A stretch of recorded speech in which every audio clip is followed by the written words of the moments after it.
C'est en se trompant dans sa recette qu'un pâtissier italien nommé Popellini a créé le chaud à la crème, qui devint le chou à la crème. Cette gourmandise est devenue le dessert préféré de sa patronne, la reine de France, Catherine de Médicis. Rien que ça, les amis. Et des années plus tard, une variante a vu le jour, car une pâte à craquelin à base de cassonade a été mise au point. Et ceci pour apporter un côté plus croquant à la recette. Moi, je dirais craquant. Les parfums qu'on peut attribuer à cette gourmandise sont multiples. C'est un appel à la créativité. Mais gardons à l'esprit que les saveurs doivent rester authentiques et la texture doit être parfaite. Voici notre recette du chou craquelin et sa crème légère. Pour faire une crème pâtissière, bon, c'est la recette de Guillaume aujourd'hui, mais bon, la pâtissière, je pense que je vais réussir à maîtriser. On va commencer par chauffer du lait. Du lait entier, de préférence. Entier, d'accord. Donc on va se le mettre dans notre casserole et on va ajouter une petite gousse de vanille avec ça. Donc on prend notre gousse, on la fend en deux. Alors la gousse de vanille, ça vient d'une orchidée grimpante. Sans l'intervention de l'homme, on n'aurait pas de vanille, il faut féconder la plante. Cette gousse, une fois qu'elle est fendue en deux, avec notre couteau, on va gratter l'intérieur de la gousse pour venir récupérer l'or noir, les graines de vanille. Là, on a encore de la saveur, on ne va pas le jeter à la poubelle. On va le mettre dans notre casserole avec nos petites graines et on va clarifier nos œufs, séparer le blanc du jaune. Donc on va casser à plat notre œuf et on va venir mettre nos blancs dans le petit bol. Voilà, comme ceci.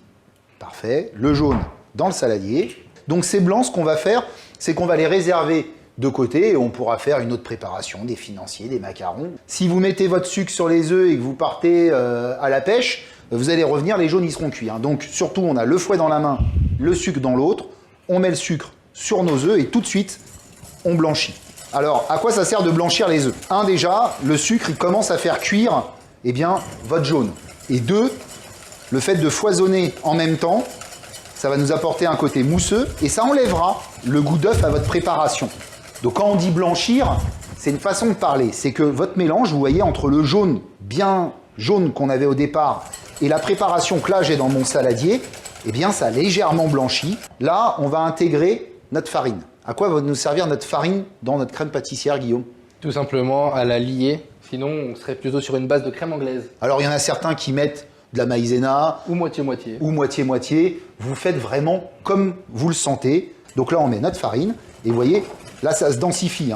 Donc, on mélange bien. Le but, c'est que la farine soit bien incorporée dans l'ensemble. Est-ce que notre lait est chaud, Guillaume? Notre lait est chaud et était en ébullition. Vous voyez, on verse au fur et à mesure. Et on mélange tranquillement. La gousse de vanille, elle a fait son boulot. Alors, on ne va pas l'acheter, cette gousse. On va la garder. Vous la lavez. Vous pouvez la mettre après, une fois qu'elle est lavée, séchée, dans du sucre. Elle vous donnera encore un peu de parfum et d'arôme à votre sucre. Ou sinon, vous la faites sécher au four et vous l'utilisez comme un élément de décoration aussi. C'est très bien. Notre pâtissière, elle est quasi prête. Il va falloir maintenant qu'on la cuise. Donc, on va la remettre dans la casserole. Et c'est parti pour la cuisson de notre petite pâtissière. Donc on vient bien récupérer tout l'excédent. On vient donc mettre environ à 6 ou 7 sur 10. C'est ça, c'est bien. Jusqu'à ébullition, il faudra cuire environ 1 à 2 minutes. Ça suffit en fait. Si vous faites trop cuire, ça fera des grumeaux et ça cuira vos œufs. Alors, vous verrez des fois dans des recettes, on vous dira, surtout ne la mélangez pas avec un fouet, faites-le avec une spatule. Sur une crème anglaise, je comprends, parce qu'elle va mousser, ça va être embêtant. Une pâtissière, elle va se densifier. Donc sincèrement, utilisez votre fouet, vous embêterez moins. On vient bien faire attention à récupérer bien les sur les bords. C'est là où ça va coaguler en premier. Il faut de la patience et de l'énergie. Là, on voit bien que ça commence à s'épaissir. Donc, je vais baisser un tout petit peu et on y va. On fouette énergiquement. On a une consistance plutôt agréable et on est sur les premières ébullitions. Bien, ça about depuis environ une minute. On va venir éteindre le feu. On va incorporer d'abord le beurre. Ah, des petits morceaux de beurre. Pourquoi tu mets du beurre? Pour venir ramener un peu de rondeur, de souplesse à la crème pour éviter qu'elle ne soit trop sèche. D'accord. On vient bien faire fondre le beurre. Le beurre est fondu totalement. Et je viens donc déposer la crème pâtissière dans une plaque plate de préférence, non pas dans un saladier pour qu'elle refroidisse beaucoup plus rapidement. Le fait d'étaler le plus finement possible fait que ça refroidira beaucoup plus rapidement. On va venir déposer le film alimentaire sur la crème pâtissière en faisant le moins de bulles d'air possible pour éviter qu'elle ne sèche et Ouais, qu'elle elle ne va croûte. croûter. Tout C'est à ça. fait. Alors moi, j'ai une petite astuce, je viens avec du beurre tamponné sur le dessus Oui, ça se fait aussi. pour éviter de faire une deuxième protection. Et là, on va la faire refroidir Faut une bonne demi-heure. une bonne demi-heure. Ok, c'est parti. On va enchaîner le craquelin. Alors, le Donc, craquelin, c'est quoi? alors, c'est entre guillemets comme un petit crumble, D'accord. mais qu'on viendra donc étaler entre deux feuilles de papier sulfurisé. Ok. Et on viendra disposer donc un disque sur le dessus des choux. Ok. Ça permet aussi d'uniformiser le chou pour éviter D'accord. qu'il ne gonfle en fait un peu uniformément dans le four. Donc, ça va nous stabiliser le développement de notre Tout à chou. fait. Et ça va nous apporter un croquant sur le dessus, un côté crumbly sur le dessus. C'est quoi. ça, croquant, gourmand, légèrement sucré. Ça va être magnifique. Alors on vient mettre la cassonade. Alors c'est préférable la cassonade vu que ça va amener en fait des petits grains. D'accord. Et en gros, ça mènera à la caramélisation de votre craquelin au four. L'épaisseur de notre grain va nous permettre quand même, au niveau de notre chou, de stabiliser un peu le craquelin pour pas qu'il coule de trop sur le chou, c'est ça? C'est ça. Donc là, le beurre qui est pommade de préférence. Coupé en petits morceaux pour Voilà. une meilleure incorporation et la farine. Et on vient donc mélanger jusqu'à l'obtention d'une belle petite pâte. Alors une fois l'incorporation bien faite, Oui, donc on a une boule, on a une pâte. D'accord. Pas trop travaillée et malaxée du coup la pâte, sinon ça va faire fondre le beurre. Alors on vient donc déposer. Si quelqu'un n'a pas de papier sulfu à la maison, pour l'étaler, il fait comment? On peut fleurer ce que j'allais dire la farine sans trop en mettre non plus, sinon on va avoir une pâte assez élastique Ouais. et quand on va étaler du coup ça va se rétracter, C'est ça. mais on peut fleurer comme une pâte classique. Ok. On vient donc étaler légèrement à la main et on va venir étaler délicatement jusqu'à obtenir environ 2 mm d'épaisseur. Alors moi généralement quand j'étale en fait une première fois, je fais des quarts de tour Ok. pour avoir quelque chose de beaucoup plus homogène. Alors le but c'est de ne pas avoir un craquelin trop épais, sinon le chou ne montera pas. Et si c'est trop fin, du coup le chou risque de craqueler. Le D'accord. craquelin va craqueler, le chou va passer entre. Alors on étale bien. Faut faire attention aussi sur essayer d'avoir toujours la même force au niveau Ouais, du belle. rouleau. On vient donc enlever l'excédent de papier sulfurisé. Hop, petite plaque, four.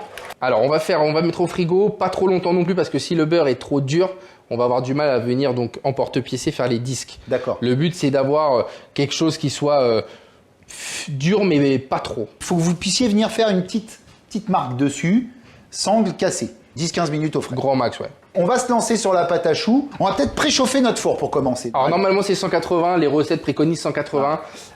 Tout dépend de votre four. Notre four, c'est un bon four qu'on voit. un bon- On a fait nos essais et pour nous, la bonne température chez nous, c'est 150. Donc moi, je vous conseille quand même de vous baser entre 150 et 170 degrés. Vous trouverez la bonne cuisson. Si vous avez un four qui colore bien, réglez-vous à 150. Si vous avez un four qui a tendance à un peu ramer, mettez-le à 170.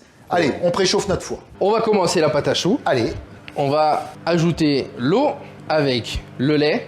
Après, il y a 3 recettes de choux. d'accord. Soit la recette qu'on est en train de faire aujourd'hui, donc de l'eau et du lait, c'est pour avoir un chou ni trop sec ni trop moelleux, pour vraiment qu'on soit entre les deux. Une pâte à choux seulement avec de l'eau, ça serait une pâte à choux, le chou sera légèrement plus sec, Ouais. beaucoup plus croquant. Et la pâte à choux seulement avec du lait, généralement on utilise pour les gougères, quelque chose de beaucoup plus moelleux, plus fondant. On va donc incorporer donc une pincée de sel, Ah oui, parce que Dedans. sel, exhausteur de goût, même en pâtisserie. Ça, c'est important. du sucre, Alors, très peu de sucre par contre. très peu de sucre. Et on finit avec le beurre. On va venir faire donc chauffer L'ensemble. l'ensemble jusqu'à ce que le beurre soit fondu. D'accord, allez, on y va alors. Pareil, environ 7 sur 10. Il faut pas trop que ça boue. Si ça bout trop, on aura une évaporation du liquide. Et du coup, notre recette sera faussée. Là, on commence à être en ébullition. Je vais baisser. On a donc plus de beurre. Je viens donc Glisser sortir la du feu. casserole, d'accord. J'incorpore ma farine En une fois. en une fois. Et on vient donc commencer à mélanger. Et on remet sur le feu. D'accord. Et là, on va venir donc mélanger, homogénéiser le tout. Alors, c'est vrai que cette étape-là est un peu cruciale. Il faut éviter de laisser des petits grumeaux de farine. D'accord. Moi, ce que je fais, je viens écraser légèrement quand je vois des D'accord. grumeaux. Et là, il faut venir fouetter énergiquement Pour lisser un peu la pour pâte. lisser, avoir quelque chose d'homogène. Et là, l'étape cruciale, il faut sécher. Donc, il faut environ 2-3 minutes sur votre plaque. N'hésitez pas à réaugmenter le feu si vous voyez que ça Donc chauffe en, pas assez. en gros, sécher, hein, c'est détremper la pâte. Détremper, ouais. Enlever un peu de liquide de notre pâte pour que celle-ci, après, puisse venir boire les œufs qu'on va venir lui donner après, en gros. Hein, c'est ça l'idée. C'est ça. On vient bouger sa casserole. Il faut que l'ensemble de la pâte se décolle. Vous voyez là, elle colle encore un petit peu. D'accord. Donc je vais augmenter mon feu. Alors là, on voit bien que ma pâte, elle se décolle parfaitement. elle se décolle parfaitement. Donc on vient éteindre son feu et on va venir mettre la pâte dans notre saladier.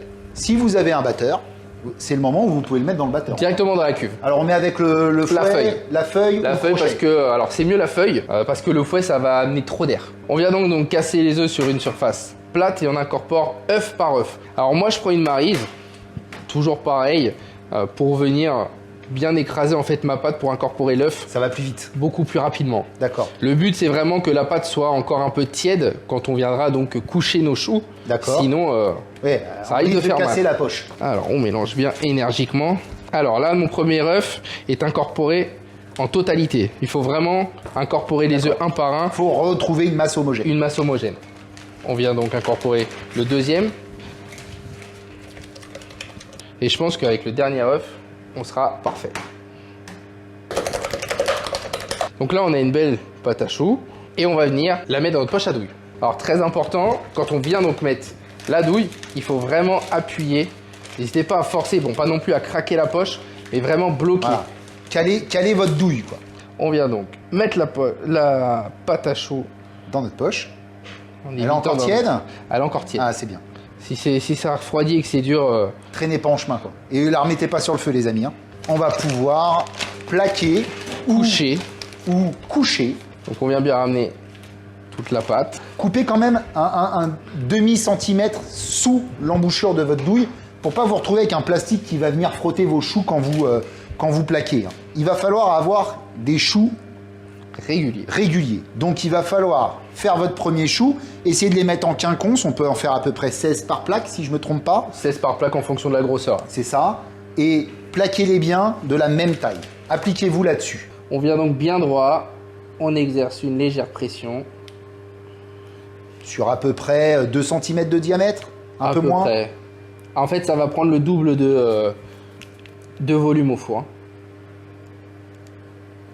Quand vous faites des choux, on vous dit souvent de jamais ouvrir votre four. C'est vrai que la condensation qui va se faire dans votre four au début de votre cuisson va aider votre chou à développer. Mais quand vous avez dépassé les 15-20 minutes de cuisson, vous pouvez ouvrir votre four pour regarder ce qui se passe dedans. Il faut vous arrêter et légèrement tirer sur votre poche au moment où vous avez fini. Voilà, vous voyez. Et cette petite pointe là, c'est pas grave parce qu'on va venir poser notre craquelin dessus. Tout à fait. On a vraiment quelque chose de bien régulier, donc on va les réserver sur le coin du poste de travail. Donc je sors le craquelin, on enchaîne direct. On voit, il a bien durci, même presque trop. On va venir le chauffer, c'est avec la Avec chaleur les mains. corporelle. Ouais, C'est ça, s'il est trop froid, vous mettez vos mains dessus, on est au top. On vient donc regarder le diamètre de son chou. Alors il ne faut pas que le disque de craquelin soit de la même taille du diamètre que le chou. Vu que le craquelin va fondre avant que le chou gonfle, c'est vrai qu'il risque de lui faire une robe et là le chou va avoir du mal à gonfler. C'est ça. Une douille pour... La douille, elle fait à peu près la dimension en diamètre, un petit peu moins que notre chou. Alors là, on prend notre temps, mais il faut pas trop prendre son temps non plus parce que vu que ça reste du beurre, oui. ça se ramollit très vite. Après, si c'est trop mou, rien n'empêche de remettre au frigo. Ok. Là, on n'ira pas plus loin. On va s'arrêter.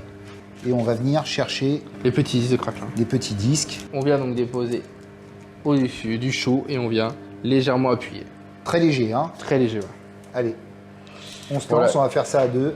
Faut pas perdre trop de temps. Ouais, il commence à être bien mou, Guillaume. On va le repasser un petit coup au frais. Et vous voyez, le passer vraiment 2 petites minutes au frigo, ça aide quand même énormément. Hein. Voilà, alors, on voit tout de suite le changement. On va pas traîner. Nos petits choux sont prêts. Ils n'attendent qu'une chose, c'est aller au four. Alors pour la cuisson, on vous a dit tout à l'heure de préchauffer votre four entre 150 et 170 degrés. Ça va dépendre de votre four. Pour le temps de cuisson, ça sera exactement la même chose. Nous, on vous donne une latitude. Après, vous, il va falloir que vous fassiez des tests chez vous. Hein. Ça dépendra de votre four. Vous pouvez ouvrir le four et vous regarderez sous le chou. S'il est bien coloré en dessous, il est cuit. D'accord? C'est très simple. Donc 20-25 minutes, entre 150 et 170 degrés, c'est parti. Nos choux sont cuits. On a une petite coloration sur le dessus, pas trop colorée. Hein. Si vous regardez bien, on est plutôt assez joli. D'accord? Alors, on va être franc. Dans un restaurant, ce chou-là, on ne l'aurait pas gardé. Hein. Dès qu'ils ont une petite imperfection, on les élimine. Le goût est pourtant le même, d'accord? Ces imperfections, vous ne pourrez pas y faire grand-chose. Vous aurez toujours dans une plaque des choux qui ont craqué ou qui n'ont pas bien développé correctement. C'est normal, pas de panique. Nos choux, on va les mettre sur une grille très rapidement pour éviter qu'il y ait la condensation qui vous remouille la pâte en dessous, d'accord? Et si vous regardez sous nos choux, on a une belle coloration, hein, vous voyez? Donc là, ils sont bien cuits, nos choux, hein. Notre grille avec nos choux, on va la laisser tranquillement sur un coin de poste de travail à l'extérieur. On ne met pas au frigo, les amis. Et on va laisser nos choux refroidir jusqu'à complet refroidissement. C'est parti. Donc là, on va monter notre crème. Donc ce qu'on va faire, c'est que déjà, priorité, il nous faut une crème bien froide. L'idéal, c'est d'utiliser un fouet avec plusieurs branches, parce que plus vous avez de branches, plus vous allez incorporer de l'air dans votre crème. Et surtout, ce qui est primordial, c'est d'avoir une crème où vous avez beaucoup de matière grasse dedans. Hein, une chantilly, une crème montée, hein, dans l'idée, c'est une bulle d'air emprisonnée dans du gras. Donc si vous n'avez pas de gras dans votre crème, vous risquez pas d'emprisonner votre bulle d'air. Donc on va couler notre crème dans notre saladier. On va se mettre au départ au minimum et on va commencer à battre. Vous voyez, on a une petite mousse qui se crée sur le dessus. On commence toujours pas trop fort. Donc là, vous voyez, je commence à épaissir. Je vais donc maintenant accélérer pour serrer ma crème. Donc j'accélère, pas très longtemps, parce que dès que je vais avoir des tout petits reflets jaunes dans ma crème, je vais m'arrêter. Hein. Voilà, là je vais m'arrêter. Comment on va voir que notre crème est prête? Donc vous pouvez retourner votre saladier en vérité, hein. C'est ça le principe. La crème, elle tombe pas. Alors là, on voit bien qu'elle n'a pas croûté du coup. Ouais, elle est superbe. Alors là, elle est un peu gélatineuse normalement. Si vous la laissez surtout très longtemps au frais, quand vous allez la prendre, vous allez avoir la sensation d'avoir un bloc tout dur, vous voyez. Donc il va falloir l'assouplir, cette pâtissière. Et c'est là où, encore une deuxième fois, le bras magique de Guillaume, non pas électrique, non pas électrique, mais bionique, va rentrer en action. Là, il foisonne très fort la pâtissière pour faire ce qu'on appelle en cuisine la détendre. Là, c'est important ce que Guillaume est en train de faire. Il est en train d'enlever son fouet. On a toujours peur qu'avec le fouet, vous battiez trop fort. Et si vous battez trop fort, vous allez faire retomber la crème montée. D'accord? Donc, en utilisant une maryse, vous prenez quand même nettement moins de risques en incorporant délicatement, au fur et à mesure, votre crème montée. Quelle belle crème montée. Ah oui, hein, ça c'est du travail de chef. Hein. J'incorpore la crème en reprenant vraiment par en dessous. Et après, je sais qu'il ne faut pas faire, mais moi je fais légèrement 2-3 coups. Oui, ça accélère un peu le... Et après, je reviens dans l'autre sens pour un peu lui pas donner un sens conforme à chaque fois, vu qu'au final, si on va toujours dans le même sens, ça mettrait vraiment beaucoup plus de temps, quoi. Et là, notre crème légère est prête. Je viens remplir ma poche à douille, du coup, mais sans douille cette fois-ci. Alors, deux techniques, soit on prend une douille, mais du coup, ça nous ferait un gros tourou. Moi, je préfère prendre un petit couteau d'office, légèrement mettre la pointe et faire un petit trou. D'accord. Pas plus. Vaut mieux tailler fin au départ et réajuster. Ouais, que l'inverse. Que l'inverse. Sinon, il faut changer du coup la poche. Généralement, moi, je tourne le chou pour vraiment remplir partout. D'accord. Alors, il déborde toujours un peu hein, quand il est rempli.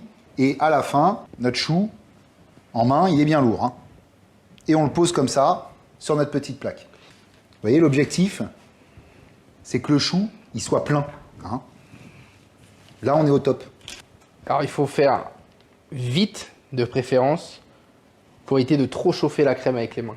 Et est-ce que tu peux les dresser 2 heures avant tes choux? On peut 2 heures, mais il ne faut pas trop non plus faire la veille pour le lendemain. Sinon, le lendemain, on va se retrouver avec des choux tout mous. Hein.